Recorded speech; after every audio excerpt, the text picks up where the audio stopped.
Hi, this is a quick review of the Oola gaming keyboard. This is marketed as a gaming keyboard. As you can see here, it's a full-size keyboard and it comes with some lighting mode. What I can tell you is that this keyboard is not a mechanical keyboard. It comes in a box and it comes with this keyboard. You have a little key puller, you have some clear key that it gives you, and then you have a little small user manual.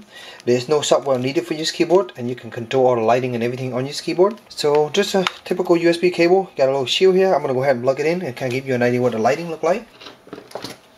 As you can see here, this is the lighting mode. Right now it's on blue. It will look very nice. You have your standard QWERTY keyboard layout, and then at the bottom here you have the function key.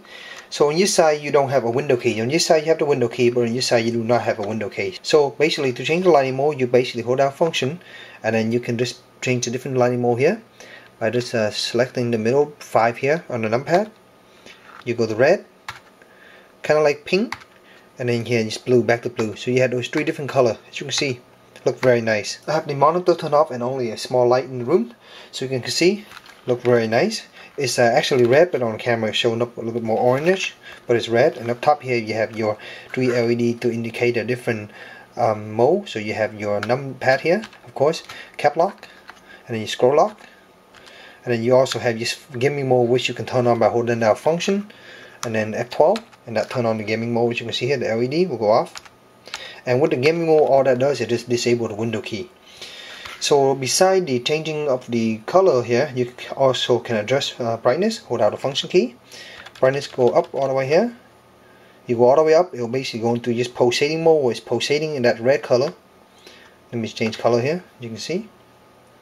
And then you can go down. This is the brightest setting. Go down again to the medium setting, and all the way to off, as you can see.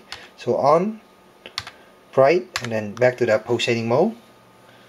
So you have 3 different color, and then you can turn it on to 3 different brightness setting. Basically the lowest, the highest, and then basically the pulsating, kind of breathing mode that you have here. So how does it feel to type on this keyboard? Well, for starter, it's not mechanical. You have basically a linear response. So you have the Roboderm. As you hit it, you go down, you can bottom out the bottom like that. But you hear it's kind of quiet. And it feels very soft when you bottom out, so because you're hitting that Roboderm. It feels very soft and supple in the hand. Spacebar is nice and big. Everything's really well built. So I was surprised on how good this Roboderm keyboard actually feel. For gaming, it actually works out pretty well.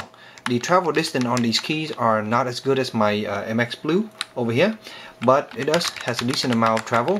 And I think for gaming, it actually turned out really well. I played Counter-Strike with these, and it turned out a pretty good keyboard. I was kind of surprised for it not being a mechanical keyboard. Previously, I tried other red keyboard like the FICO Red and then the Corsair Red.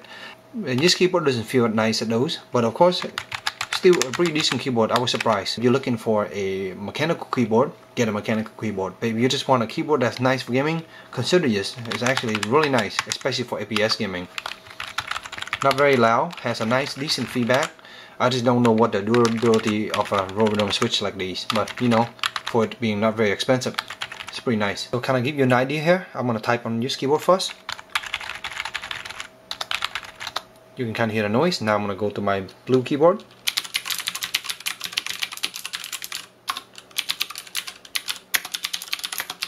So you can definitely feel the difference. You can hear the difference and you can feel the difference. Very soft and supple. And here, I personally like the Cherry MX Blue, but that's your preference. Really nice keyboard. Another bonus, kind of want to show you, because of the way they do the lighting in the back here, it actually lit up the whole back. If you have a clean glass table or glossy table, you put this down, you can actually see the lighting at the bottom of it. Really nice. Again, and here is the key. Kind of show you an idea. Pull it straight up, and at the bottom you can see the Roboderm switch at the bottom now. There you see the Roboderm switch. So here's what the clear cap look like. I have installed the WASD here. So let's turn it on here. You can see the light comes right through it. Look kind of nice, but I still prefer the regular cap better because I think it has a better contrast. But you have the option to switch out a few keys with these. I think the lighting mode is pretty cool. I wish it has a little bit more. You can do zone and have the pulsating between the different color, but I think overall it's a decent keyboard, and the lighting is using some kind of light at the bottom. It's not individual backlit. You do get a backlit key, but they're not individual backlit, but they are pretty evenly, as you can see. So overall, a really decent little keyboard for you to use for typing or gaming. You do have that gaming functionality where you disable the window key, but that's basically about it. There's no driver to install, just plug it in and start using it, and you have some built-in function to change the color. It's a pretty basic gaming keyboard and it works pretty well. So I hope your short little review helped you in your budget decision, and if you have any question, please let me know in the comment below, and as always, stay tuned for future review.